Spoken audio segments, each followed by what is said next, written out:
it a foul? Was it a foul? Why are you... Was it a foul? Yeah, obviously it's a foul. You can't grab someone's hand. No, it's an agenda against Manchester City. Well, the Premier League's aspiring the Premier League's against Arsenal. Even though last season they had 6 red cards in the league, a lot of them being dubious, like Rice against Brighton. He kicked the ball away. Yeah. Now they've changed. They sacked the whole FA and the PGMOL. They sacked them all, and they brought in a whole squadron of secret Arsenal fans. It's crazy. Yeah. I think also the thing I'm like, football discourse obviously is like super just fair, and when Arsenal fans were moaning about the refs, obviously everyone was like, you know what, good for you guys, like fighting the good fight. If you disagree with the decision, you should moan about the refs. Like, no, I don't think anyone said that Arsenal should just get on with it, did they? No, I don't think so. I think that people were notoriously understanding. That wasn't the narrative. Bryce had his arms around someone.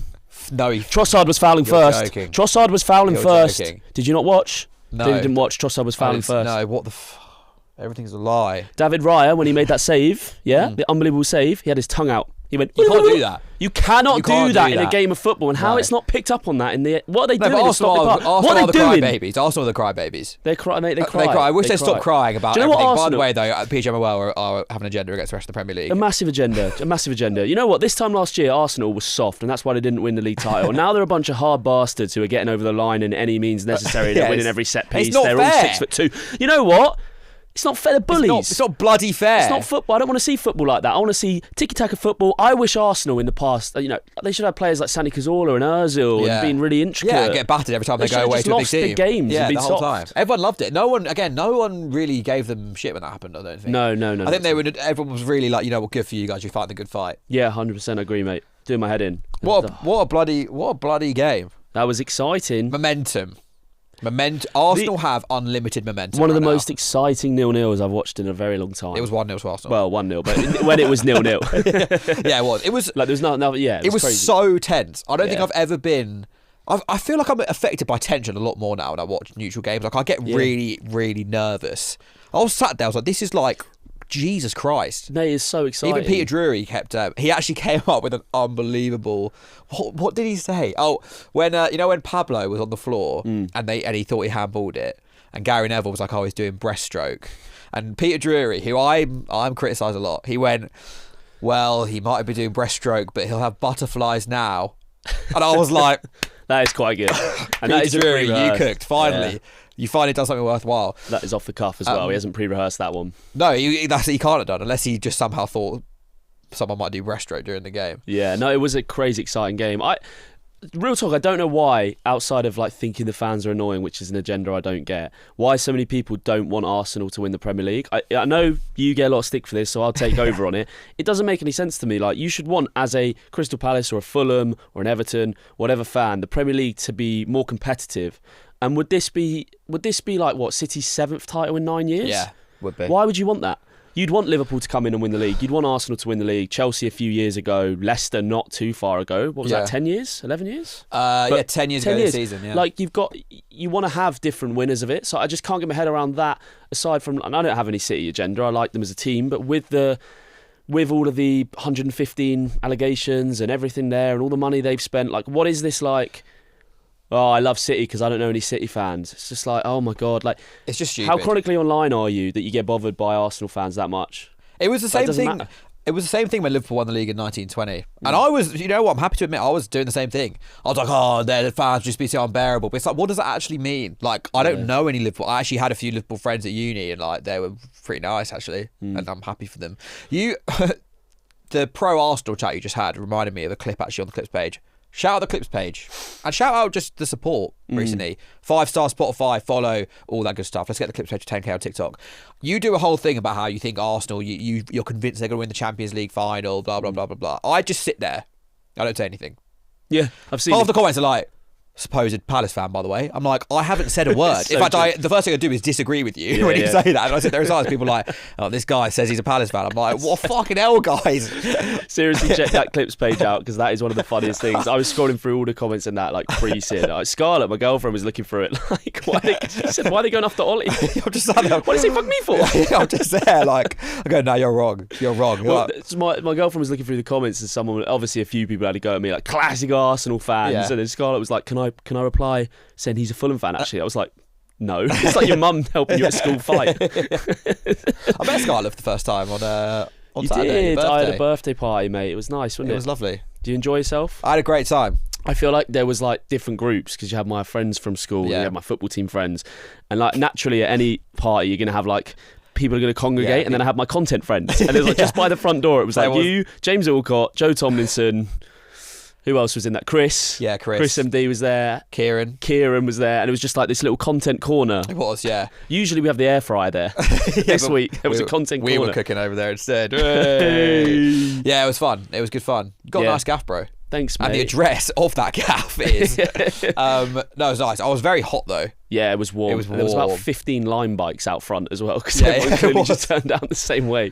No, it was good fun. I enjoyed it a lot. Yeah, man. 24 years old now is crazy. It's absolutely crazy. You're actually an unk, bro. I know. To be fair, you don't look as old as you are. Thank you. I think that's a good thing. That is a good. Of course, that's a good thing. That's like the most classic compliment ever. When I was at the Fulham game, working this weekend, absolutely loved that. It was a great day, except for the football, which didn't happen. Shame it got cancelled. Yeah. Hand to virus. Don't want to talk about the result. Don't want to talk about the fact our season's over. But at the end of the game, you know when a club just does something really stupid and they haven't like thought about it? They had this Buxton promotion going on. I will drop the name of the brand because it was a shambles. Everyone's trying to get out the stadium, and they've got this in the middle of the new Riverside stand. Yeah. And it's like everyone's congregating to get these free waters because they're, whatever. I don't know. It's hot day and it's like a promotional offer. And they've blocked half of it and people were stuck there for like half an hour. And I was with my friend and his dad. So after they get, like, luckily when I work for Fulham or work with the brand, not directly for Fulham, I can watch the game usually because we kind of finish. We do something at half time, but I'm watching the game with my friend and his dad. His dad's like 70-something-year-old, and we're like stuck in the sun and we ended up moving these barriers out the way. And my friend went to grab one of the drinks. He's 31 years old. This guy goes to him. Bear in mind, we just lost to Bournemouth. Our season's over. We're in the sun. This whole thing's a shambles. This guy goes, "Oh, sorry, mate, you have to be 16 to drink these." It's Gus, who you would have met with the long hair. Oh, yeah. He's about 6'1" years old, right? He looks significantly older than 16. He's wearing a Rolex. Yeah. Does quite well for himself. Fulham fan. We all do, apparently. Classic. And he's like, Lento, and he's like, "Are you taking the fucking piss?" And he ends up losing his head and kicking these barriers out the way, and everyone can then go through. He's like, "I'm not having this. I'm not having it. You take the piss. I'll take the piss." You know when a club does something though, and you're like, they haven't thought about this at all. That's just silly. It took about half an hour to get where we needed to get to. Why would there be like an activation in the stand? Why not just do it at either end of the? Because you can exit either end. Yeah. That's Anyone who was so listening who's a weird. Fulham fan will know if you were going through that Riverside at the end, it was a shambles. That's such a weird. And everyone was premise. in such a bad mood because of Yeah. Anderson's red. Like the season's done now for us. Yeah, that is a shame. Yeah, I never know when players do stuff like that. Have you seen the tackle? It was like a proper 2 foot. No, I haven't seen Oh, yeah. Well, Bournemouth go down to 10 men. Fulham. I saw the Bournemouth red. Saw the red, Christie Yeah. red, definitely a red card. And then there's a foul playing advantage for Bournemouth. And then, play continues for about 5 seconds. And Anderson just, very slow motion, just jumps in like that, 2-footed, goes over the ball with 1 foot, the other foot's up. And then the ref's like, VAR check, well, yeah, red. It's like, what are you doing?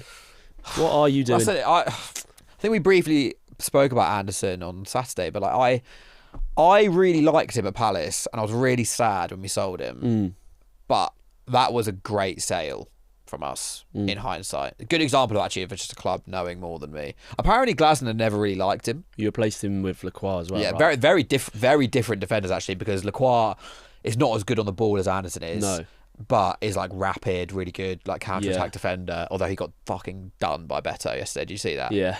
I was like, fair. Beto's come good. Everton are just so annoying. Like Beto I and think Barry. I said earlier, we have only won one of our last 22 Premier League games against Everton. Isn't that mental? That is mental. We've beaten them once since That is 2014. That is mental. I know. Because you've both been in the Prem the whole time. The whole time. Yeah. And Everton have not been better than us really in that time. Like crazy. we've been, obviously they had a period where they were, which can't beat them. They're such a bogey team. And Beto last season at Cellar tore us a new one. And then he scores that the other day. I've never seen Beto even like complete a dribble. And he just turned Lacroix inside out and buried it. But at least we got a point and we're mathematically safe. I didn't know until this weekend that Bournemouth hadn't lost since the 3rd of January to Arsenal. They haven't lost in like 4.5, It's 16 games, isn't it? Yeah. It's insane. Mate, that City game. Is that their next game? That Next is their game next is game. City. That is massive. Did you hear Gene Ev on his Gary Neville podcast? I listened to it on the way here, yeah. First of all, shout out the Gary Neville podcast. I love it. On Spotify, people don't listen to it. It's got no comments. I listened to it on YouTube. Weirdly. Yeah, I think that's what most YouTube people Premium. do.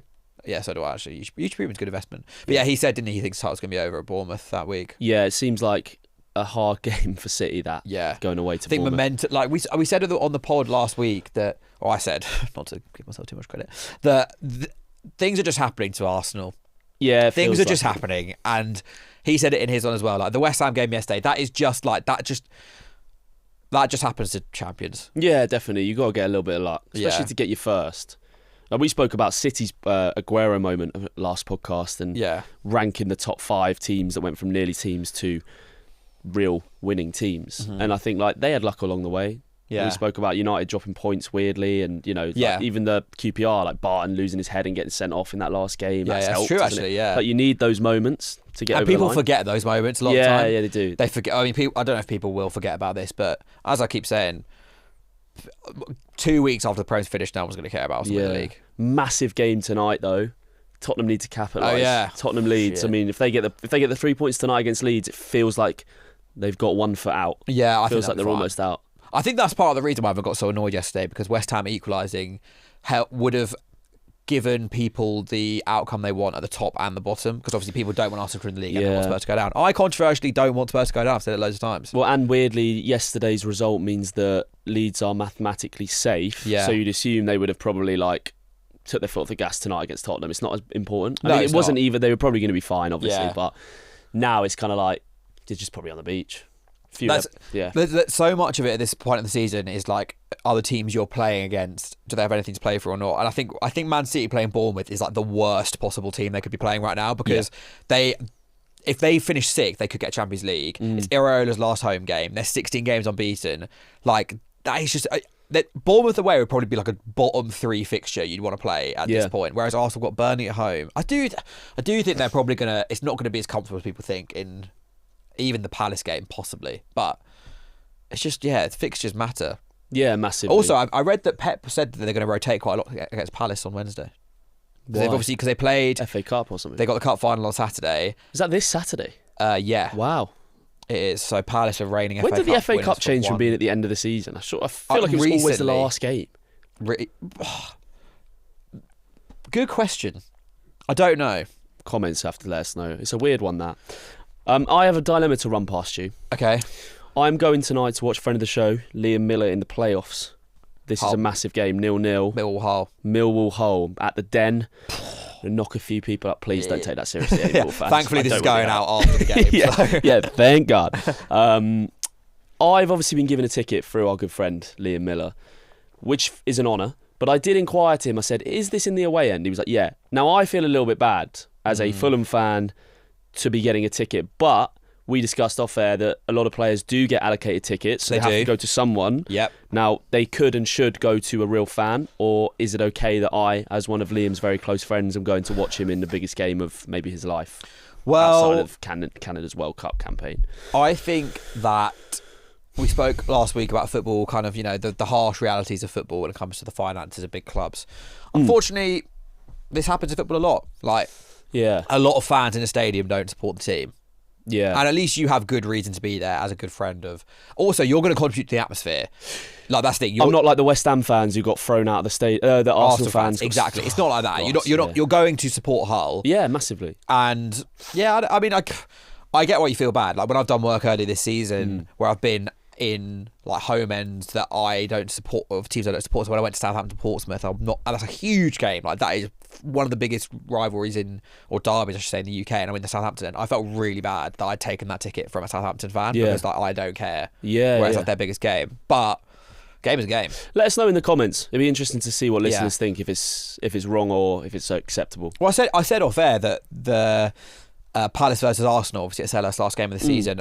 I think I read that 40% of that away end has been reserved for friends and family of the players, because it's likely at the moment that is when they'll lift the Premier League. So, but do Arsenal fans? I imagine Arsenal fans probably do have some level of a problem with that. But equally, at the lowest level of football, the only people who will go to games are friends and family of players. So they should get priority. Yeah. Really, I don't know. Saka, is Saka married? Yeah, he is. Saka's wife. Yeah, Ezra's wife. They're going to want to be there, bro. I assume. But surely they wouldn't be in the away end, though, would they? I suppose they probably would. They probably would. Where else are they going to be? There's not enough corporate seats at Palace, is there? There are not, yeah. Because at Palace also, a lot of the corporate seats are technically in the home end. Mm-hmm. On the subject of the Arsenal fans being in the West Ham end, which I think we could all agree is just you shouldn't do that. No, you shouldn't do that. It's not really a dilemma because I already know what I'm going to do, but I've had a lot of Arsenal mates of mine ask for my ticket on the last day of the season because I'm not going to the game. Yeah. And if you ever want proof that I'm not a closet Arsenal fan, Arsenal could lift the Premier League at Selhurst Park and I will not be there. And I have a ticket and I'm choosing to do something else. So leave me alone. But I've said to them, I'm like, look, just blanket rule. I'm not going to cover story. Oh yeah, I'm going to be in the away end. No, friends and family. I don't need a ticket. My ticket because Ez has invited me as friends and family. But I've said like I've got a blanket rule. Like, I'm not giving it to an Arsenal fan. Yeah, you shouldn't. Absolutely no way. Yeah, no, I think that's fair. I've had friends in the past. I had like Zach ask me about. Did Zach ask me about Chelsea tickets one year, Fulham Chelsea, and I was like, no. I'm like, I can't be stood there next to Zach Jellab, who's also a content creator with Chelsea. Yeah, exactly. In the Hammersmith end. Did I say that? I can't remember if I said this last week that Rory Talks Football was saying about how he was like, oh, do you think I get spotted in the home end? Did I say that last week? Maybe I did. And I was like, yes. You have like hundreds of thousands of followers and you obviously are known for being an Arsenal fan. Like, you will get... Arsenal don't have to do anything in the game. You'll get to your seat and someone will go, he's an Arsenal fan, and someone will probably try and lamp you. Yeah, definitely at Palace. I'm like, just don't take the risk. Yeah, that's correct. Don't take the risk. Just get a box or something. Yeah. I mean, it's not that simple. It's going to be hard. Yeah.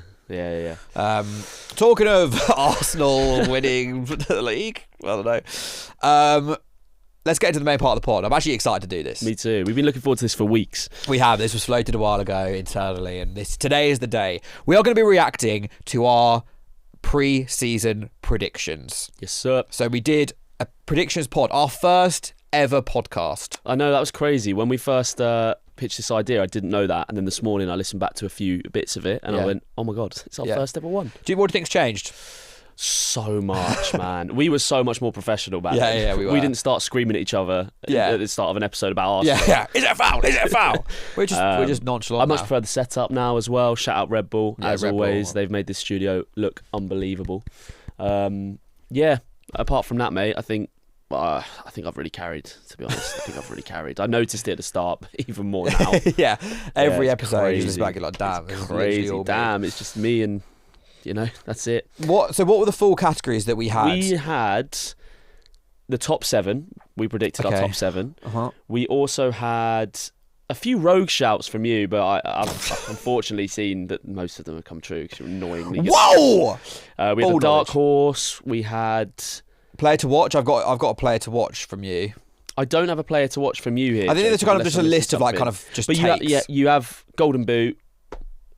I'll give you there's kind of a player to watch here because you predicted somebody to be in the team this season, and I think we could definitely debate that. Where do you want to start, Ollie? Do you want to start with our top 7, or should we do some of the roguer shouts and then get into that? Let's start with the roguer ones. Let's go with the roguer ones. So I guess let's go with player to watch because I think I'm going to put that in this category for you. Yeah. You had Adam Wharton will get team of the season and win young player of the year.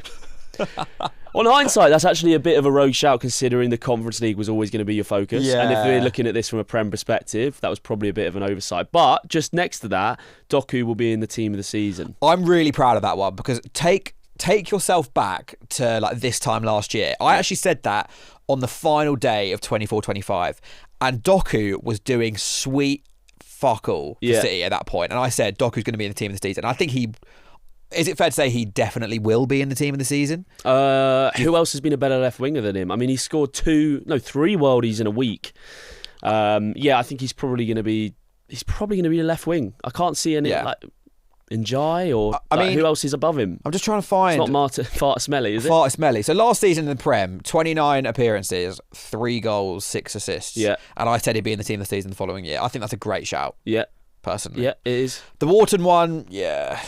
I think it's just a bit of an oversight because he's had a really good season, but it's Conference League that's going to be his focus. So how close is he to winning? He's obviously not going to win Young Player of the Season. I don't think it's impossible he gets nominated.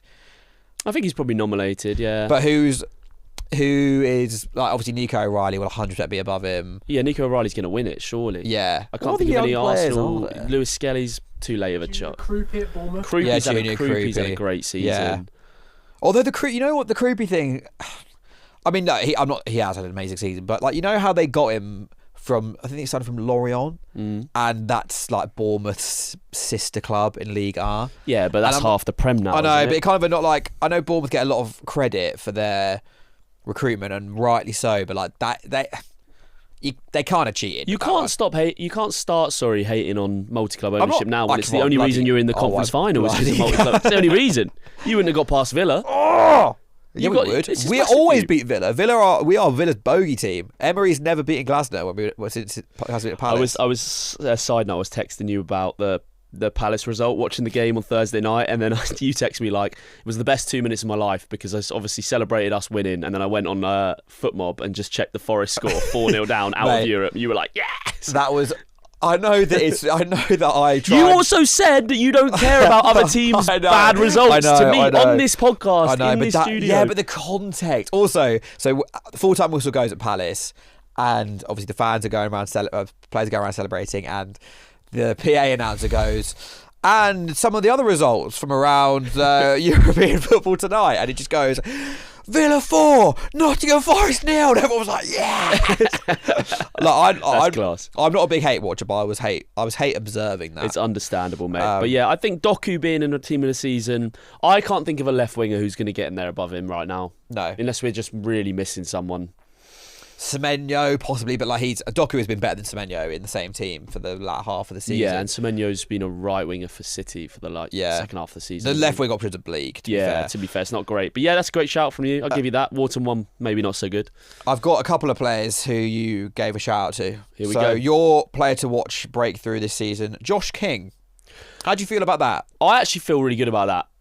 He has contributed. I'll tell you why. I think he's been so unlucky. If any Fulham fans are watching, they'll back it. Like, he could have had that goal against Chelsea, with chalked off. Yeah, as a Fulham player, as like a Fulham fan, to break through and score at Stamford Bridge, and it was a goal that should have counted. I think everybody agrees. That would have been massive for him. Even against Bournemouth, he came off the bench, hit an absolute worldy strike that bounced basically on the line and out, to the point everyone was like, is it in, is it in?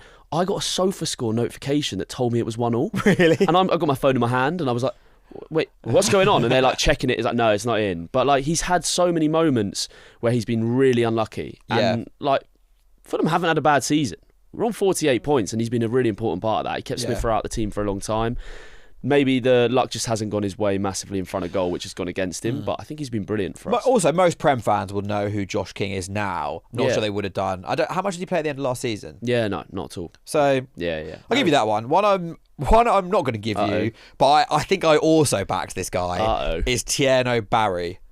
Class signing for Everton. I definitely said the same thing, so I can't moan, really. He's been all right. He's come good a little bit.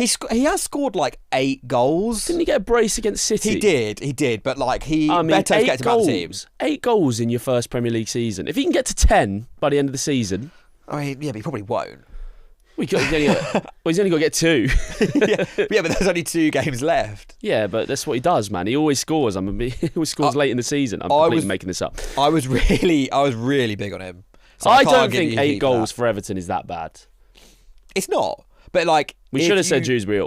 If you, he definitely hasn't been great. No, for like 30 mil. Yeah, I get that. All right, we'll let that one go. Yeah, we'll edit that one out. Yeah, we'll edit that one out. Do you want to give me a couple more of my hot takes? You said, oh mate, this is one of the hottest takes. I hope you are sitting down at home.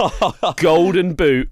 Erling Haaland. Whoa, bro, nose ball. He's done it again. I think he's done it again. He's done it again. No, but on a real serious note, you said Gyökeres and Havertz will get more goals and assists than Isak and Ekitike, which if you had said it at the start of the season, you would have been called a madman. Now, according to my statistics, which are Jacob's statistics, you are one off. So Ekitike and Isak have 19 and Gyökeres and Havertz have 18. I'm guessing that's Prem. That must be Prem only, because Havertz only has 10 appearances in the Prem and he's got 1 goal, 2 assists. He has been injured, and obviously everyone watching knows Isak's been injured as well. And Ekitike's now injured too. Ekitike's now injured. So there's some mitigating circumstances there, but I think it's undeniable that Gyökeres has been a good signing at this point. It's undeniable. 14 Prem goals, crucial in like the Champions League semi-final. Yeah. We got a bit of heat for talking about him again on the clips page. Yeah, well, great. Again, I enjoyed him yesterday. He's just got that dog in him. Yeah, he's such a fucking dog. I love it, mate. 100%. I actually think that's a pretty decent take. Yeah, I mean, I think if you said that as you did at the start of the season, people have been calling you mental. Yeah. You go, Etiquette and Isak. Isak got 4 goals in the Prem last season. Yeah, I mean, he did break his leg, to be fair. What a win for Ollie Thomas. Yeah. Shout I out knew broken he'd leg. break his leg. But my point was that Havertz and Gyökeres are not that much worse. Yeah. I mean, they are worse, but like, they're not that much. No. I mean, I'll take that. I think if both... It's hard to say, isn't it? Because we haven't seen the best of Isak at all, and Ekitike was having a great season and has had a horrible injury, so it's difficult to like dine out on that success, bro. But you are technically right. If they could just get over the line, because Ekitike is not going to play again this season. Isak was on the bench for Liverpool, so I don't know if that was injury related. It must have been, surely, because I think they played Gakpo up front. If they can get over the line, you had a really fun one here. Okay, we'll stick on Liverpool. You said at the start of the season that the record for the most goals in a Premier League game would be beaten, and you gave us the fixture that it was going to happen in. Liverpool-Brighton, 6-6. What was the actual score of Liverpool-Brighton? It was 3-0 to Liverpool. Still a high scoring. Can I just say, so I had that date in my calendar. I'd X'd it out. I'm going, that's because I had a dream that it happened. I'm pretty sure Liverpool scored inside a minute. I think Ekitike scored in the first minute, and I saw the notification. I was like, oh my God, they are actually, this is going to happen. And I listened to it on the radio. I remember I was cycling to my mate's flat. We went to go watch the darts that night, and I was listening to the commentary, and Brighton had a lot of chances, and if they just finished one of those chances in the first 10 minutes, we could have seen a 6-6. Yeah, it was really close, yeah. But look, sometimes you got to throw yourself out there. I mean, on the subject of bad predictions, do you want to hear a couple more of yours? Let's have them. One you actually said on my TikTok account as well, Eddie Howe replaced by Jose. Well, Eddie Howe hasn't had a good season. He hasn't. Jose's stock is actually too high for Newcastle, really, which is quite surprising. Well, Jose Mourinho, for those who don't know this, went unbeaten this season in the league. I didn't win the league. And he didn't win the league. Yeah.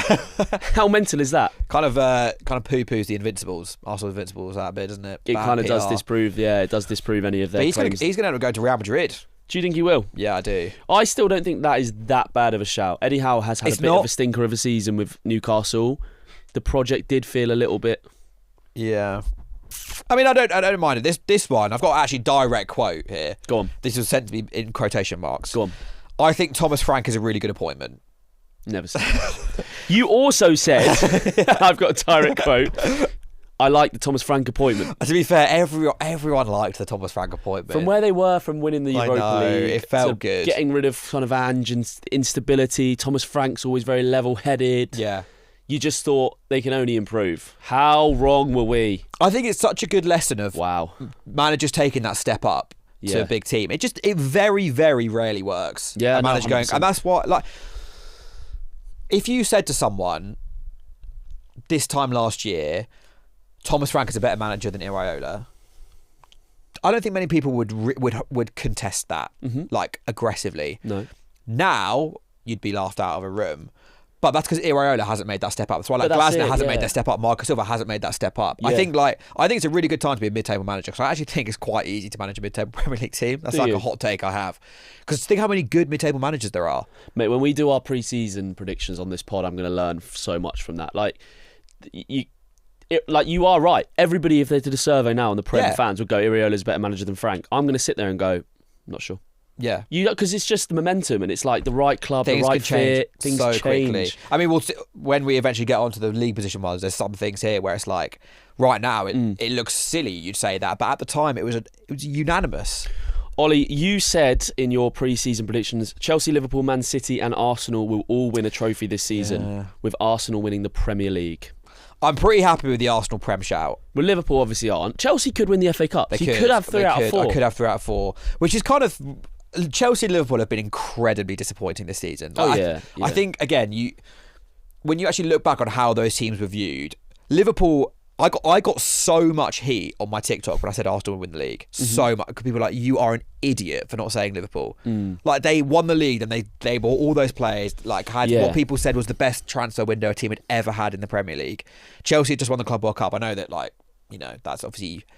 The PSG in the Champions League has shown that the Club World Cup was just an irrelevant pre-season tournament. Yeah. We all knew that anyway, but like, it's really reiterate that fact. But they have both been so under par. Yeah, 100%. I thought everyone had that. The top 4 is Liverpool, City, Arsenal, Chelsea. That was just like the guaranteed banker top 4. Yeah.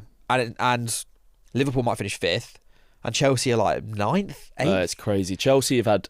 If Spurs weren't as bad as they've been, Chelsea would be getting even more, I think, publicity. I think the fact Spurs are down there, it gives a little bit of a break to Chelsea. I know.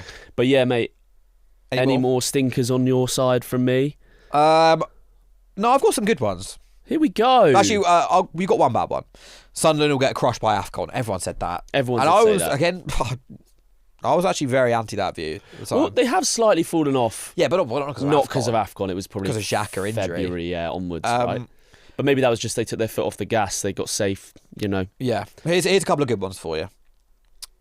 You said at the start of the season that Villa should go all in on the Europa League. Yeah. And I think that's aged well. Yeah. Look at the celebrations against Forest on Thursday. That's a core memory for a Villa fan now. Yeah, we spoke about it last week on the pod as well. Like, now that teams at the Champions League don't drop in, Villa are massive. You said at the start for Crystal Palace that they were the favourites for the Conference League, but you said you didn't like that. Yeah. And there's no doubt in my mind that Aston Villa would have been the favourites for the Europa League. They must have been, yeah. So, yeah, it's kind of like why Wharton wouldn't have won Premier League Young Player. You probably just don't. You went more in on the on that. So I think I'm happy with that one. But again, it feels pretty obvious. Like, who were they in the final against? Freiburg, is it? Yes. I mean, the fact we don't even... Freiburg came back against Braga. The fact we barely know. They actually got some good goals in that game. I watched the highlights because I'm a football hipster. And the final good one before we get to league positions for you is Rodri isn't currently the same player, and that could cost them. I actually think Rodri has been the difference, really. Missing Rodri? Yeah. Well, when he came back in, look how good City looked, and now he's out again. I don't know how they beat Brentford 3-0, but they didn't look that good in that game. They didn't. They weren't convincing at all. Yeah, so it's a weird one to me, that. But Rodri missing from that midfield is the difference. Yeah, I think that's a good shout. I mean, again, is it obvious? A little bit. Possibly. Any more for me before we get into league position? We've got Potter will be sacked at West Ham, and they will get a good manager mid-season who would save them. Did I say that? You said who might say. That is an unbelievable shout. I mean, Potter got sacked a lot earlier than that. But they sacked Potter and they got in... No, they got Nuno. Straight in Nuno. Yeah. Has he saved them, though? Well, no. But I said he might save them. Are you sure they went straight from Potter to Nuno? Am I losing my mind on that? I am. Fine, okay. I mean, might have to fact check it, but I'm pretty sure that's right. I think you are pretty right. Nuno? Yeah. Nuno managed Forest. He managed Nuno Forest. Was at Forest. Yeah. Then he got, I think that's a great shout, personally. I mean, again, was it obvious? Possibly, but I think that's the thing about these predictions that's hard to, because I think we probably both, and we'll get into our top sevens now. We both had Man United lower, and I think everybody watching this would be in the same position. Yeah. You probably start need to factor in when you do these things. Well, actually, what's a realistic sacking? Like, if Amorim goes, they're always going to have a bounce. True. So let's get into our top sevens, mate. You had Man United at 7th. I mean, you've not got Man United in your top 7, so I have technically done better than you on that one. But I mean, I don't think anyone would have had United. Well, in fact, no one would have had United third at the start of the season. No, Carrick. No one. Because for that to happen, you'd have to have predicted Chelsea and Liverpool's fall off, and you would have had to have predicted that whoever came in to this Man United job was going to smash it. Because Carrick has absolutely smashed it. He's overperformed. And this was also post-Europa League final, where everyone thought that Spurs were going to kick on, as we said last week. And at the time, that was viewed as like make or break for both clubs, remember? Yeah. And it just hasn't worked like that. Do you want me to fire down your list? Yeah, let's just do the whole thing. I'll do the whole thing. Yeah. So you had Man United in 7th, Villa in 6th, which isn't too bad. I guess you probably close. Europa League focus. Tottenham Hotspur in 5th. Talk to me about that one, Ollie. I mean, just basically, you could see why I thought that. Spurs have just won the Europa League. They just got Thomas Frank, who I really liked that appointment, apparently. But what annoys me, Ollie, is like you sit on these podcasts and you have this TikTok account and you claim to be this football expert. But you didn't predict the 6 ACL injuries that they got. No, I didn't. What's that about? That's the thing. Terrible injuries. From you. Injuries have really... And I don't think that's spoken about enough. It's not spoken about enough with Tottenham. As much as it is funny to me, I know you don't agree, but I think it's funny they're down there. The amount of injuries they've had. It's just... Most injuries ever in a Premier League season, is it? If I'm right, it must be. Most games missed from key players in a Premier League season. And also, it's just been never-ending. That sort of stuff you can't factor in. Like, if they'd kept Maddison, if they kept Kulusevski, if they hadn't lost Romero and Van der Ven constantly, if they had their key players throughout the season, they obviously wouldn't be 17th in the Premier League. Do you think their pitch is to blame? Probably. Seeing this about the retractable pitch. Yeah, I mean, it's got to have something to do with it. A few Madrid players have had ACLs recently as well. They've got a retractable pitch as well now. Yeah. I think there's bigger issues at Real Madrid than the pitch at the moment. Yeah, I mean, fucking hell. It is an absolute madhouse there. Did you see Mbappe's Instagram story during El Clasico? No. Where he's not playing in the game, takes a little picture of the thing, and he's like, Ala Madrid heart, and it's while they're 2-0 down. And everyone's like, he's literally hate watching Real Madrid. What's he doing? What is he doing? is hate watching. It's El an absolute Clasico. mess. It's just brilliant. I want there to be a documentary on the Madrid. Oh, this imagine season. there was that Amazon Prime behind the scenes. Oh my god, it would be insane. Just That'd be starts quality. with like the preview of like Tchouaméni throwing a punch, then go into black and hearing all the Yeah, my chaos. friend is like, I slipped and fell and hit my head on a table during a kerfuffle. It wasn't Tchouaméni's fault. So you had Man United, Villa, Spurs in 5th, Chelsea 4th. But Chelsea, again, we've covered. I mean, who could predict? Manchester City in 3rd. Liverpool in 2nd. And then, surprise, surprise, Arsenal in 1st. I nearly did an Arsenal chant then as a joke and then just thought, it's just not worth it. Don't do it. It's Ollie. not worth it. Don't do it. We do have a clips page It's that's not gaining a worth lot of it. traction. You don't want to be on that with that. It's like the last day of the season where at the start of the year I thought, Arsenal playing Palace last game of the season, like imagine they won the Premier League Park, that'd be hilarious. I could make a really funny vlog of that. And now I'm like, I just don't want to add fuel to the fire. I'm not going to do that. Yeah, you can't do that sort of stuff. You can't do that. You can't give people a reason to get angry. But I think, you know what, I'm pretty happy with the Arsenal shout. Because on Liverpool, and again, I think this is aged decently. I didn't think they should have signed Isak, and I said they should have signed Guehi. Yeah. That's aged brilliantly. I mean, that's You could make a pretty good case of that because Konate's been terrible this season. shocking. Yeah. I know. Again, Isak has been injured. It's not his And fault. again, also but- the two, I can't remember their names, but they have two centre-backs they signed, younger lads. Both of them were out with season-long injuries. Well, they only had one. It was that Leone guy. I'm sure they had Well, two. they signed Jeremy Jacquet, who's joining. Oh, yeah. They signed him in January. Yeah. Back on loan in France. Fine. So they had one centre-back injury and then they didn't strengthen. They should have got Gay in. I mean, I don't think anyone predicted Liverpool to be as bad as they are. No, even like second, predicting them to come second even felt mental. The really annoying thing is I predicted Liverpool to fall off quite brashly a year before. Yeah, you were just... I literally sat there and went, I think Salah's legs are going. And at the time of recording, at the end of the 23-24 season, he had a stinker of the last 2-3 months in the Prem. He was awful and then just was unbelievable last season. And now he's having that season. You were the premise was there, but then equally, like, a team will always eventually fall off. Of course. Let's go through your top 7. Let's go. 7th, you got Brighton. Oh, who currently sit in 7th? What a Good surprise. shout. I mean, what a surprise. Yeah. I like that. I mean, I don't like it. In fact, I hate it, but well done for predict. I like that you got a prediction right. they had like a bad couple of months and it was looking a little bit ropey for the manager. But yeah, I mean, their front three have been unbelievable, I think. Welbeck's had the season of his life. Yeah. They have really turned it there. around. I really like Hinchelwood. I really like the I team. hate Hinchelwood. I hate Hinchelwood. Of course he does. He's a little... Of course he Sorry. does. Van Hecker's been good. Dunk's been good. Goalkeeper's been good. Van Hecker's got Chelsea written all over him, I think. He's so Chelsea, not just because he plays for Brighton. Like, young centre-back, pretty good. I think they should go and sign him. Okay, yeah, I don't mind. Go and sign all of Brighton's good players, actually, while you're at it. I can't believe they held on to the wingers for as long as they have. But Mitoma's not been that good this season. No, but he's been a lot better than what, respectfully, Brighton's level is over the last 2-3 years. Minter's class. And Minter's class, I really am jealous of them having Minter. In 6th, you got Spurs, so... Same reasons we covered, though. Come on. Like, no one could predict 7 injuries or whatever they've had to their main players. This is a stinker from you, your 5th place. Do you know who you got in there?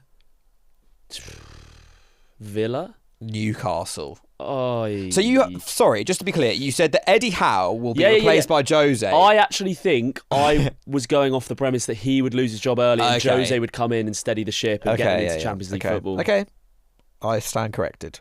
Which, we'll never know. If that had happened, Mourinho would have got them 5th. I mean, possibly.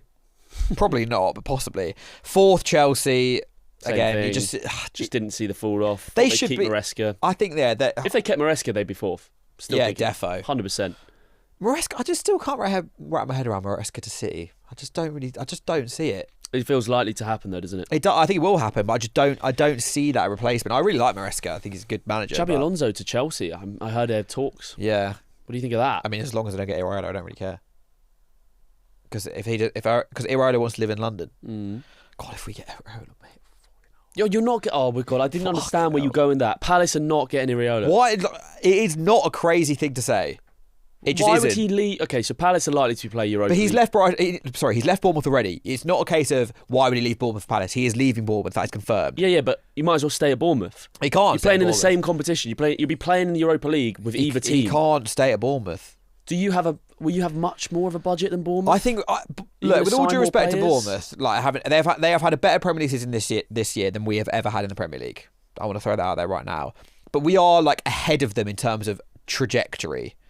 We've been in the Prem for way longer than they have. Like, I'm not being funny. If Bournemouth went down next season, just hear me out. If Bournemouth went down next season, would you be like that surprised? Would you be like, oh my god, that is crazy? Probably be quite surprised if they're in the Europa League and go down. But would you be surprised if Palace went down? I'd be more surprised if Palace went down. That Palace went down. I understand that. Although I know that there was some idiot in my comment the other day, mate, when I was talking about Iraola, and he was like, well, Palace are just like what West Ham were like 5 years ago, like enjoy it while it lasts, you're going down. I was like, we're literally having like the best year and a half of our entire history. Yeah. I was like, of course I'm going to enjoy it. I guess there's a slight, to back the idiot, I guess there's a slight similarity in the fact that you've got Glasner, who's such a good established manager right now, and he's obviously won European silverware before. West Ham had David Moyes, who won them silverware and was an established Premier League manager. Yeah. Slightly different. There is always that question over, like, I wouldn't be massively surprised if Palace appointed a bad manager and then in 2 years' time you were in a West Ham situation. I wouldn't be like crazy surprised. Equally, I wouldn't be going, enjoy it while it lasts. And I don't know why he's so aggressive about it. But well, that's just the internet, unfortunately. I feel like that could happen to Palace. That always could happen. Like Fulham could lose Marco Silva and easily be in a relegation battle in the next 18 months. Wouldn't be surprised. But the thing is I got 2 points from that. We're going to talk about Marcus over in a second because he's also been linked to Palace. That would be funny. Second of all... No, it wouldn't. That would be crap and I would never be on the podcast again. What was even my second point? Oh yeah, my second point is that West Ham have they have made bad decision after bad decision after bad decision for actually quite a long time. And like David Moyes... They had a period of time which was really good, and I think also shout out West Ham for winning the Conference League and finishing 7th in the same season. That is so impressive. But since Moyes left, they have made a lot of bad decisions, like recruitment wise, manager wise. They have very slowly slid down the table. Well, even behind the scenes with the stadium, how unhappy they've been with that. That's a massive decision that the fans have never took to. Exactly. Whereas West Ham are not widely regarded as a well-run club. Would that be fair to say? Yeah, absolutely. Whereas like Fulham and Palace have enough of an infrastructure in place and are like, I think, good enough at the decision level to get themselves out of a hole before they get into a hole. Do you know what I mean? I know what you mean. Yeah, I know what you mean. And like with Palace, we've had relegation threats over the past few years, and we've made we didn't win any of our first 9 games last season. We were in the bottom 3 in like November. Yeah. But then we won the FA Cup. Yeah. So, Marcus over to Palace. Thoughts? What do you reckon? If we win the Conference League, do you think it could happen? This is the first I've heard of this. I haven't even heard this rumour. Apparently we're interested in him. Again, it's very similar to Iraola. It could happen because the whisperings around like Fulham were, obviously we don't back Marco Silva, which is total bullshit, by the way. We broke our transfer record 2 seasons in a row. We've had a massive new stand built. I'm not paid by the club before any Fulham fans shout at me. I don't work for the club. But if you just understand anything about like business and life, you can't develop a stand for 200-400 million in the Prem, be a yo-yo club going up and down, and go and spend 50 million on 4 players every. You have to like be realistic. But we've bought Smith Rowe in. Next year we bought Kevin in. We have backed the manager. Maybe we don't do it in the most efficient way. I just don't see Palace as like a massive step up for Silva. But what I'm saying is, everyone was saying, oh, if we could sneak into 7th, Marco Silva's definitely going to stay. That was the whisperings I was always getting at Fulham, and now it just feels like a certainty that he's leaving. Yeah. So maybe he does want to go to a club like Palace and prove a point. But really, I don't see it ever working for him there because Glasner's done such a good job. You're likely at this point of, according to, obviously, win the Conference League, go into Europa League. But when you're in that Europa League, you will be one of the favourites to do it. But I feel like unless he wins the Europa League for you in that first season, if he doesn't win anything else, it's kind of like a backward step, and then it just kind of turns into. From what I've seen with Marco Silva, I kind of see him getting frustrated and stuff again at the Palace level and being like, because he does seem to give this energy of he wants to go sign very expensive players all the time, and you're not going to do that. No. We don't do that. That's kind of it. I think what we've tried to do is position ourselves as like the best worst case scenario for a lot of these managers. I get There's that. so many managers looking for a job, and we will. And like, I still don't think it's impossible that Glasner changes his mind and stays if we win the Conference League. I don't think it's impossible, but purely because if you can't get a top job, like Spurs aren't going to be looking for a manager. They've got De Zerbi, and if they get relegated, you're not going to go to Spurs. Actually, you probably could go. I could see Glasner or Frank, or not Frank, obviously, not Glasner, Iraola or Silva taking the Spurs job in the Championship. I could see that. Yeah, Silva's obviously got experience in there with us. Yeah, and it's like you're then guaranteed the job in the Prem anyway. Spurs probably aren't going to be looking for a manager. Chelsea will be, but like they can't all get that job. Arsenal won't be. Man City, if they do if Pep does walk, Maresca will get that job, and he doesn't have a job at the moment, so he's not leaving a club. Man United will probably keep Carrick. Yeah, like all of a sudden the top jobs are going to dry out a bit, and even like if let's say Newcastle, Eddie Howe goes, and I think Glasner would be a good step there. Then Eddie Howe's available as well. I think it's a really good summer to need a new manager. No, I get what you mean. I understand what you're saying about Palace being best positioned as well. That makes total sense if you win that Conference League. And also I think having that squad. Chelsea need an experienced manager, though. I don't think Chelsea need any of Marco Silva, Iraola. No. I mean, Glasner you could argue, but I just don't know. I don't think it'll work. I don't think it's a big enough. I don't think Alonso's a natural fit there, but at least he's a big name. He's managed Real Madrid. It didn't go well, but obviously Chelsea need experience. They also want manager. They want a yes man, and Glasner is the complete opposite of a yes man. Yeah, he is. Sure. He's a lunatic when it comes to dealing with the ball. He does it at every single club. I also think just like the fact that we've had a season in Europe, we've actually got good depth now. Like I know that Brennan Johnson is not he's not exactly set the world alight at Palace, and like people strand us with too much money, etc. But like we could rotate our team and still have a pretty good team out now. I think a year of Europe, like it's a good. If we were to be in Europa next year, we're pretty well prepared. For Europa already. If we were to sell Wharton, which we probably would, you then have probably like £100 million kitty to go and like buy some of your own players and add to the. I don't know. I just think it's. I mean, I'm unbiased, but it's probably quite attractive. No, I get it. Whereas I look at Fulham and I think like at the moment our best option would be like Graham Potter. Genuinely, that's how I feel. And I don't want him. I don't even mind Graham Potter. But I think that calibre. Yeah. You know, we're not going to get a Glasner. We're not going to get an Iraola. We're not going to. Clearly not going to keep a Marco Silva. Yeah. So who knows? Anyway, big tangent that. In third place, you had Arsenal. Yeah, that's kind of poor from me. I think I did predict them to win the Champions League, though. I've not got that on here, but I'll check Jacob. I definitely did. I said they have a team to go far in the Champions League physically. So you said you think they'll basically sacrifice the league to go and try and win the Champions League. I said they'll I think in hindsight that's obviously wrong. And maybe I can just. But I think predicting Arsenal in the Champions League is a good shout. I always just thought the way they recruited, the size of the team, and I think a lot of that has come true. Like in Europe, they wouldn't be able to deal with their set pieces and all that. Third, though, I mean, I just didn't predict the Liverpool fall off. I thought Liverpool would be right up there. It would be a City pool push again. There's been a lot of revisionism, I think, about Arsenal's squad this year.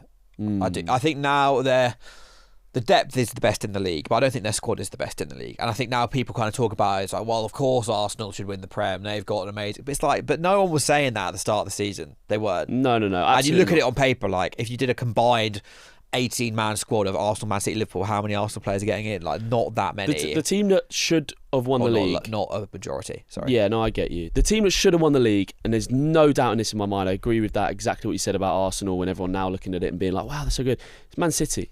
Like, they signed Gahey and Semenyo in the January window because Diaz and Stones are injured. Diaz and Stones, unbelievable for how many years. How many Prem titles have they won? Bernardo Silva, Rodri, okay, he didn't bounce back from the injury that well, but not going to go through the whole squad. They signed Donnarumma, who just won a treble. Donnarumma is so overrated. But whatever you think of him, that City team with Pep Guardiola should have won the league. Yeah. It shouldn't, like, that's how I feel. That's how I feel. Yeah. I think people really do overlook Man City's spending. He's not spoken. Like, no one cared. The problem is with Man City, just no one cares. You had Liverpool to win the league. That is, by the way, City second. Yeah, and I was so wrong on that. But I can't blame you for saying Liverpool would win the league. Yeah, it's interesting though because there is just now such an obvious gap in that defence that you go. I didn't. You know what it is? I didn't predict the Canate fall off. That's the thing, and also like you thought. I think everyone thought they'd just outscore teams. Yeah, because they have such a potent, and also like. Van Dijk was so good last season. You do think, well, they've got Van Dijk at the back and Alisson, so like they're not going to concede that many goals. But their midfield has been so bad. Yeah, that's a big issue. They were terrible on Saturday. Did you watch the lunchtime kickoff? Yeah, a little bit. They were so bad. I was at the game, but we had it on the screen. Have you got my relegated teams there? I do. Do you want all three? Yeah, go on then. You had Burnley. Well done. As did everyone. Leeds and West Ham. West Ham is a great shout. West Ham's a good shout. West Ham is a great shout. Leeds. Talk to me about Leeds. It was the Daniel Farke. Daniel Farke. Someone's got to prove you wrong. You know? Yeah, I mean, look, fair play. Daniel Farke has done a very good job. You got to be proved wrong sometimes, and he has proved a lot of people wrong. They've just proved a lot of people wrong in general. I do like Leeds. I didn't want them to go down. Yeah, I think they're a good team to have. Not to go too Rory Jennings, but they're the kind of team you want to have in the Prem. The West Ham shout is brilliant. I'm happy with that. Yeah. Where did they finish last season? They wouldn't have. Let's have a look. Probably quite low down. They didn't have a good season last season, I don't think. So I'm just checking now. They had Lopetegui. Pro League, they were 24-25. They finished 14th. They had Lopetegui, then Graham Potter came in. They're only 1 point ahead of Man United. And Wolves finished 16th last season. So I didn't have Wolves. No, so you had Burnley, Leeds, West Ham. I'll take that. It might be 2 out of 3. Probably 2 out of 3. You had Burnley. Scott Parker. Yeah. Sunderland. So you kind of have done a Leeds. That's bad. I didn't have Sunderland. And your final one, but again, so right now this looks mental. You idiot, you were so wrong. But everybody said that Brentford would go down. Yeah. Everybody, apart from one person on this podcast, said that Brentford were going to go down. That was the banker. Hey, it felt it, losing so many key players, losing the manager. And now they are currently 8th. They are 4 points off 6th.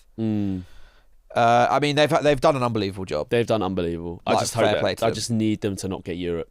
I just need it. I was about to say why, but obviously because West if Brentford London get I'm at a point in the Premier League where I believe whatever team finishes 7th is probably going to win this Conference League for the next 10 years because I can't see how other teams match it. Who are you playing in the final? Rayo Vallecano. Good team, mate. What is that? Name me 3 players from Rayo Vallecano. Florian Lejeune. We did this off camera earlier, so that's the only reason I know that. And the other that's 2? I don't know. Do you know what I mean? So Brentford finished 7th, they got a massive chance of winning a trophy, and I can't have that. I can't have that in my life. But they couldn't believe it. Could be 8th that gets conference. You know what? All the permutations of Europe just make me so. I just don't get it. But what would happen? And Jacob has got a computer in front of him. I don't know if you can answer this.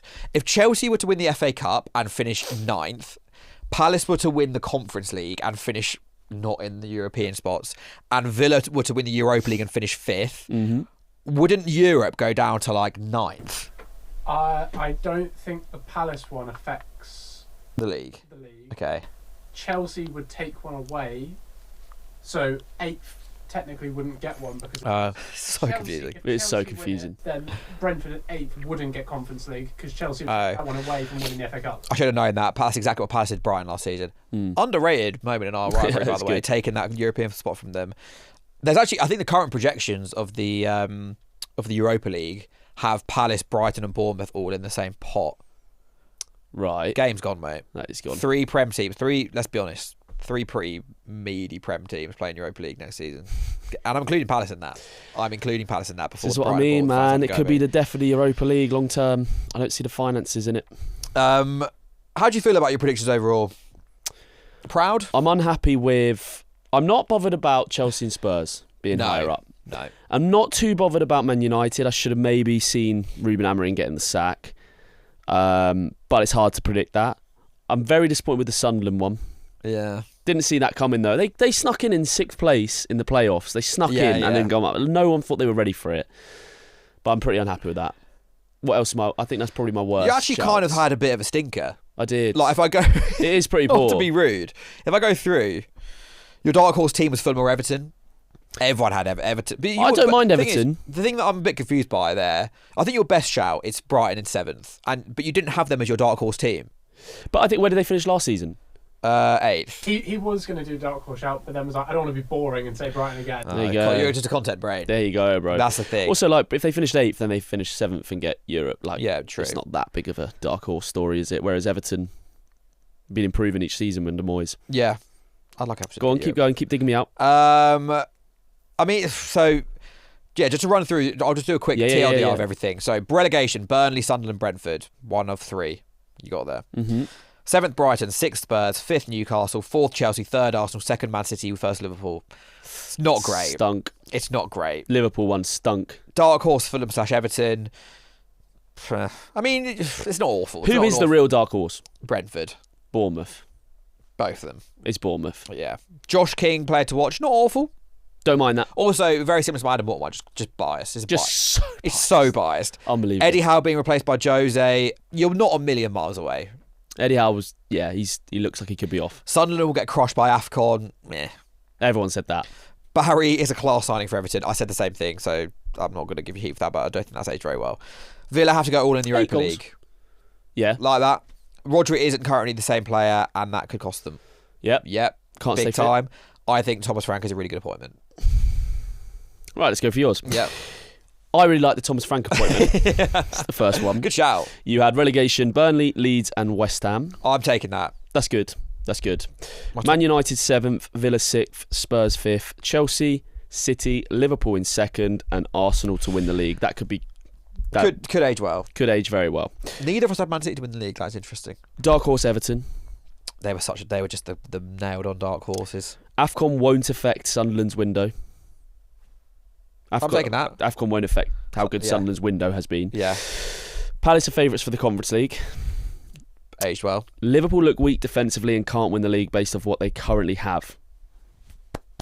Potter will be sacked and they will get a good manager mid-season who could save them. Arsenal now have a squad that could challenge for the Prem and the Champions League. Wow. This guy was cooking on gas in these pre-season predictions. Mateta will score 16 goals or above in the Premier League this season. Yeah. 11. It's not that bad. He got injured for like 2 months. And he wanted to leave. Yeah. Chelsea, Liverpool, City, Arsenal will all win a trophy. No. Could get 3 or 4, probably not. Doku will be team of the season. I think that's my best one. Wharton will get team of the season and young player of the season. There's so many like subtle Fulham and Palace bias ones. Gyökeres and Havertz will have a better season than Isak and Ekitike. I'm taking that. Yeah? I did a lot. Yours are pretty good, man. Yours are pretty good. I did a lot of pre-season predictions this season. I wanted to have like a real paper trail. Good, man. I'm thinking, what do you think is the best prediction that each of us have done? Your West Ham to struggle's pretty good. I think Brighton 7th for you is a good shout. Brighton 7th, but I mean, they finished 8th the season before. But it's difficult to stay up there. I'd say, yours is probably that. I'd say that's probably it. It's not Golden Boot Haaland. No, that was a really hot take, which has paid off. The worst take from us both was just mutually Thomas Frank was a great appointment. I know. We both said it. It was just common knowledge, though. It felt so right, but it was so wrong. We'll be saying the same thing. Thomas Frank's a really good appointment for Crystal Palace. We'll be saying that. Would I take Thomas Frank at Fulham?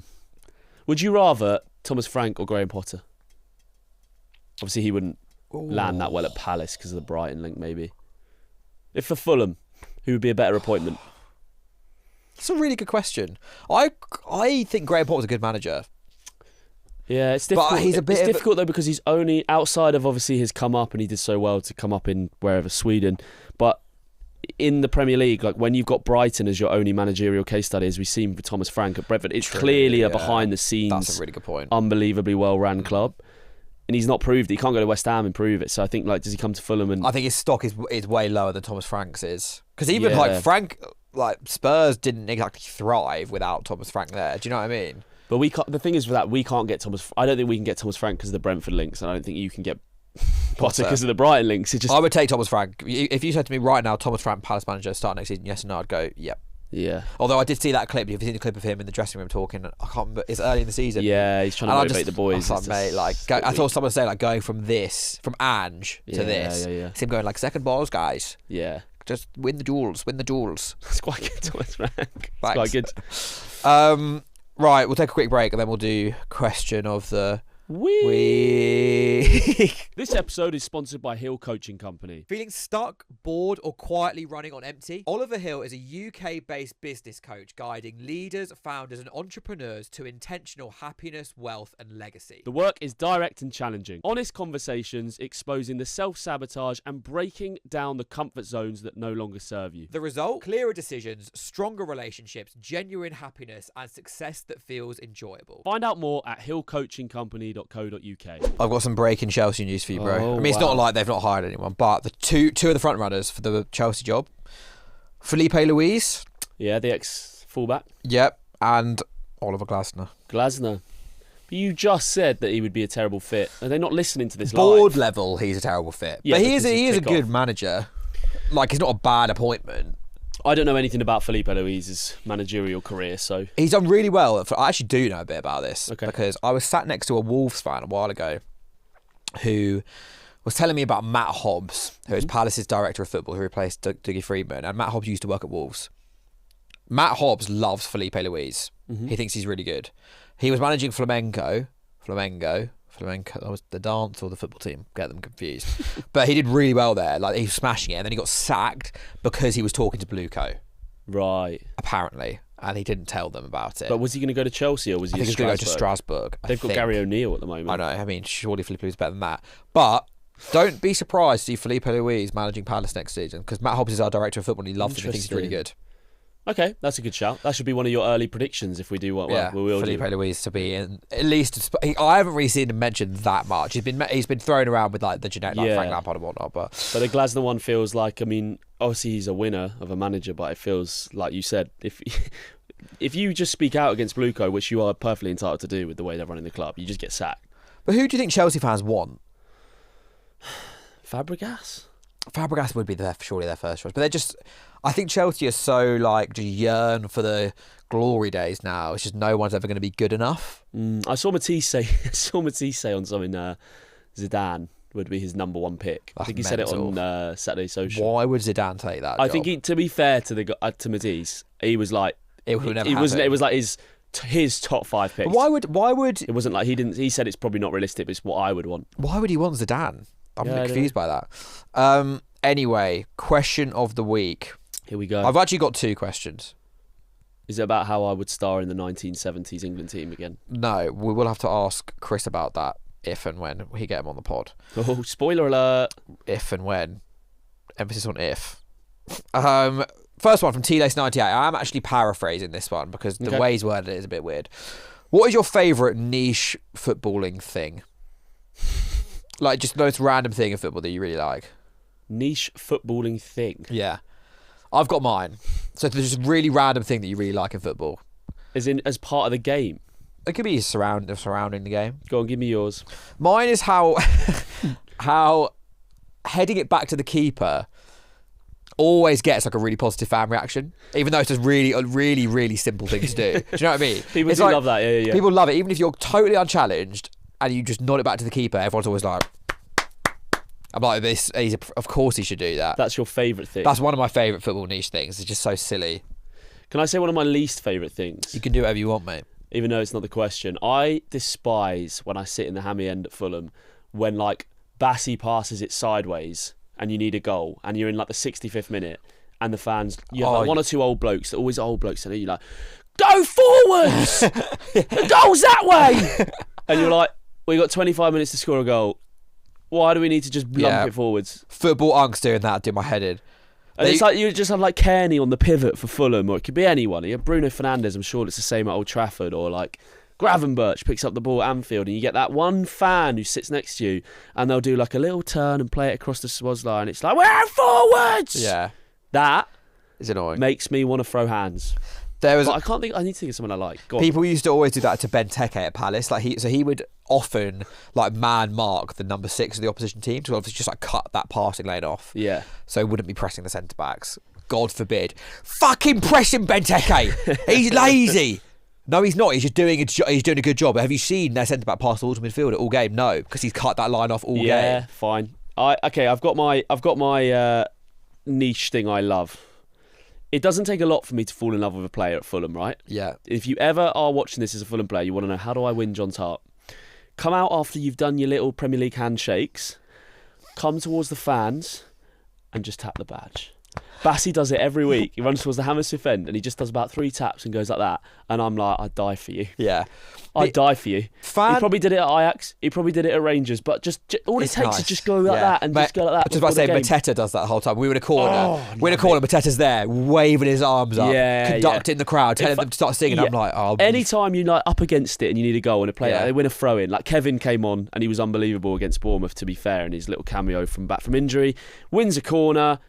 And it's just like one of them. Yeah, love That's it. one of my favourite Yeah, things yeah. when a player like interacts like that. Player to fan interaction during a game. It's so That way easy round to do. is Just great. lift, you know. Mateta also, he's done it a few times. We've started singing shit referee, and he goes Yeah, that's good, like that. that's And I'm like, good. bro, you can't do that. And I was thinking about it. My second favourite thing is when you hear the seats go up. yeah. Anytime there's a chance, you see like a player like I like Josh it when it's King a corner. or Smith. Well, no, yeah, I like it when it's like slightly on the break. Yeah. You get a bit of good luck. Like maybe it's like, say, Smith Rowe for Fulham comes together with the DM of the other team. The ball bobbles behind the DM who slips, and suddenly you've got like a 3-on-3. Yeah. And you've got Kevin and Oscar Bob or Kevin and Harry Wilson bombing on, and you just hear the Yeah, like everyone stands up. That gives you goosebumps that. thinking Good about question. it. Great question. My final bonus one is when you appeal for a handball that is clearly not a handball in the box. Do you ever do that? Yeah. Where like the ball hit, the cross will hit someone, you go, handball! Oh, it's a handball! And I'll go to my dad and go, that was not handball. He's like, yeah, no, I know. yeah, absolutely. But you still got to shout the handball. My second one is a bit more of a serious question. If they win the league, have Arsenal overperformed this season? Yeah, I think so. Because I don't think many people, except Ollie Thomas, obviously, had them to win the league at the start of the season. That's going to get clipped up. This. For context, go and listen to the full pod. He did have them I to win the predicted league. them to win the league in August. Okay, this isn't some Arsenal glaze sesh. Just to be clear, People they definitely overperformed. Like Liverpool went and spent hundreds of millions after winning the league. Man City with even signing Gay and Semenyo, like we mentioned on the full pod as well. Like that team's like unbelievable. yeah. Rodri, Donnarumma, Haaland spine with Gahey, Ruben Diaz, Stones, Kushyanov being Agreed. unbelievable. Like that team is very, very strong. And Arsenal have never won the Premier League with this team. So It's like very simple. Do you think Arsenal are the best squad in the Prem? no. Do you think they have the best manager in the Prem? No. Therefore, they've overperformed if they've won the league. Yeah, and it's the same thing last year. Liverpool, I didn't think they had the best squad in the Prem. Did they have the best manager? No. Did they overperform? Yes. Yeah. When Man City win the league, I don't think they overperform. No, they should win every They league. should win the really, league, yeah. And they, to be fair, they do. They've won mostly. 6 out of They've 8 done or that so, most so, of yeah. the time. Okay, cool. That's the double question of the week. I like it, mate. I like it. Can I just say from our clips page, shout out, we did this at the start, but Love the clips I page. got cooked for saying that I would play for England in the 70s. Yeah. I'm backing it. Maybe People England's- haven't watched football the 70s. I think they're just assuming. Yeah. Maybe England's strong. There's no doubt. I think, and I'm not talking. I said this at the time. I'm not talking about like if I grew up in the 70s, Yeah. as a chimney sweep, whatever they did back then. Well, that's way But too obviously, far the back. advantages I've had and the coaching that I've had, Yeah. definitely. Like, Current just turned 24 years old. Yeah. John, prime of my life. plonk him on the right wing for England. Well, I was incredibly hungover on the weekend. I watched Wimbledon Liverpool Cup final, the famous one where Vinnie Yeah. Jones they won it, and yeah, like Is that on the Netflix dog? no, I can't remember why we were watching it. You know, when you just like apocalyptically hungover, you can't move, and I watched like Fulham's best 30 Premier League goals, and then I watched that.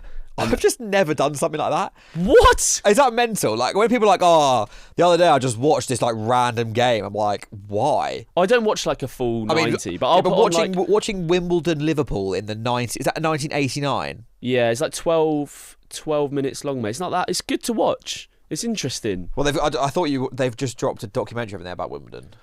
On Netflix. Yeah, I think it's the one that's tied in with Vardy's one, isn't it? Yeah. And then also weirdly Liverpool, like Carragher's on it. And stuff. Yeah, Untold.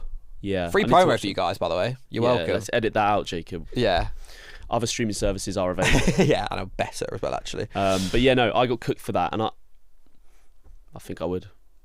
Well, Ability-wise, of just like a little bit of technical ability. But what I will say, and the reason I brought up the Wimbledon game was like, fucking hell, it was horrible. yeah, they're nutters. Like Vinnie Jones, like there was about 4 leg breaker tackles in that game alone. Yeah, yeah. And you're like, I've I don't seen know them, how there weren't actually. more injuries. How were there not more injuries? It was horrendous. So that's the only thing I think. Like I'm probably too soft. Could hinder you. I'd yeah. go back and be like, what? Yeah, no what's he diving around. doing? Like, That's why. I mean, I just said I don't really watch random things, but I've watched a lot of Maradona at Italia 90.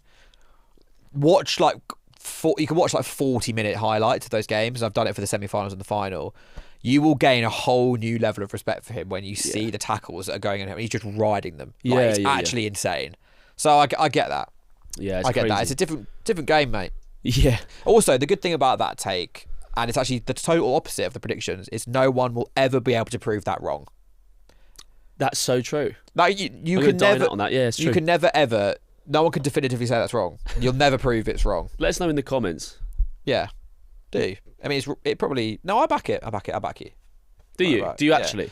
Yeah, 1970s football to wash. I've seen the Di Stefano Oh my God, clips, his and goals. he moves like my dad now, and my dad is 61. Shout out my dad. Hopefully, Shout he's out still Ollie's listening. Well, thanks for watching, everyone. Yeah. Fun episode. We already did all the begging for various things at the start. Yeah, of the thanks pods. for everyone for the support, though. It's been Yeah. crazy recently, so we do appreciate that. Yeah, I love we've it a got lot. some really exciting guests on. Next week, got a really exciting guest. We're going to do 2 Yeah. episodes. I think we should say that we've got a double episode next week. So Yeah. we're doing on Tuesday, Team of the Season, Yeah. and then Friday, our end of season awards with some familiar faces on the pod Yeah, that'd be great. ahead of the end of the Premier League season. Yes, really excited. So we'll see you guys then. And anything else we need to say, Ollie? No, And that's it, mate. have a good day. Bye.